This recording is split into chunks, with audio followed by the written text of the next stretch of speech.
Years after the smoke cleared from the ruins of Troy, the Greek kings who survived the long war had mostly found their way home. Some returned to triumphant welcomes, others to heartbreak and betrayal. But one legendary figure was still missing: Odysseus of Ithaca, the man whose sharp mind had shaped so many victories.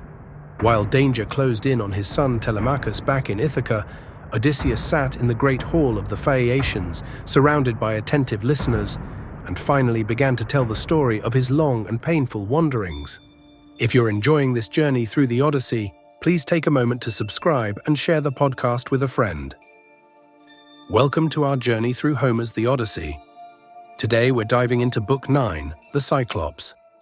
Odysseus took a deep breath and began his tale with a heavy heart. He told the Phaeacians how, after the fall of Troy, he and his fleet first made landfall in the country of the Cicones. Eager for spoils after 10 long years of war, they attacked the city, killed many warriors, and took what they could.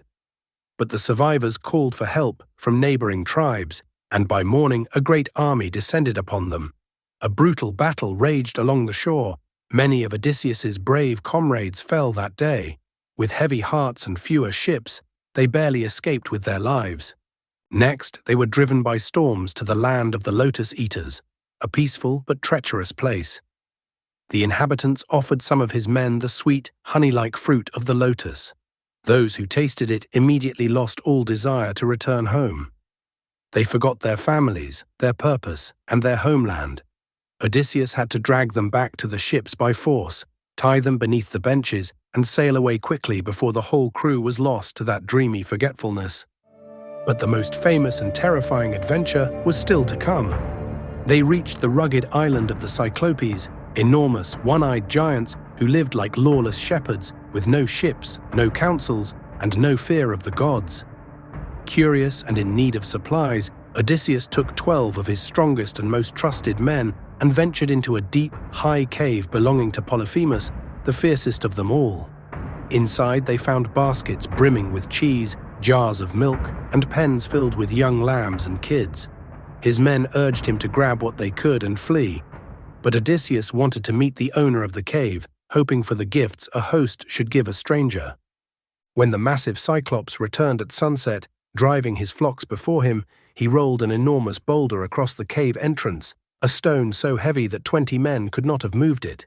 One by one, he seized 2 of Odysseus's men, dashed their heads against the ground, and ate them raw for his supper.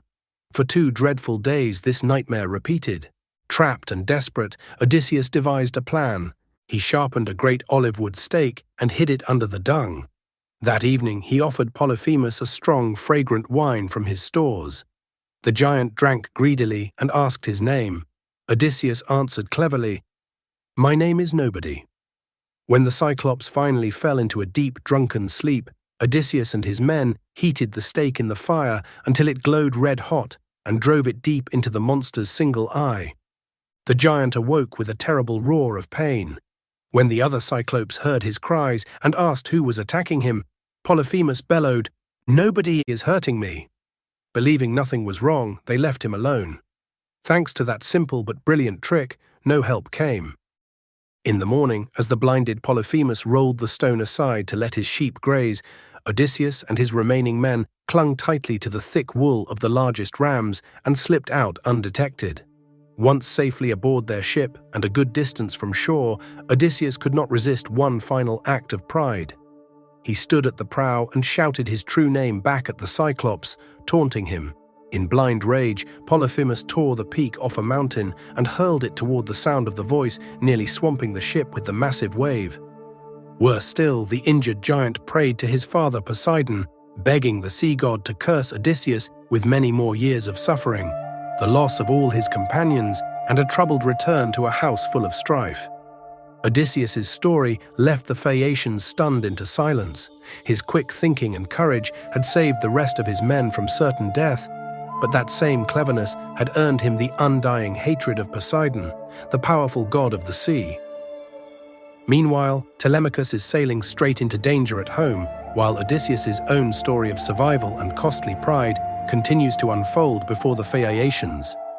Join us next time in Book 10, The Winds and the Witch. we'll meet the Keeper of the Winds and the powerful sorceress Circe as the journey grows even more perilous.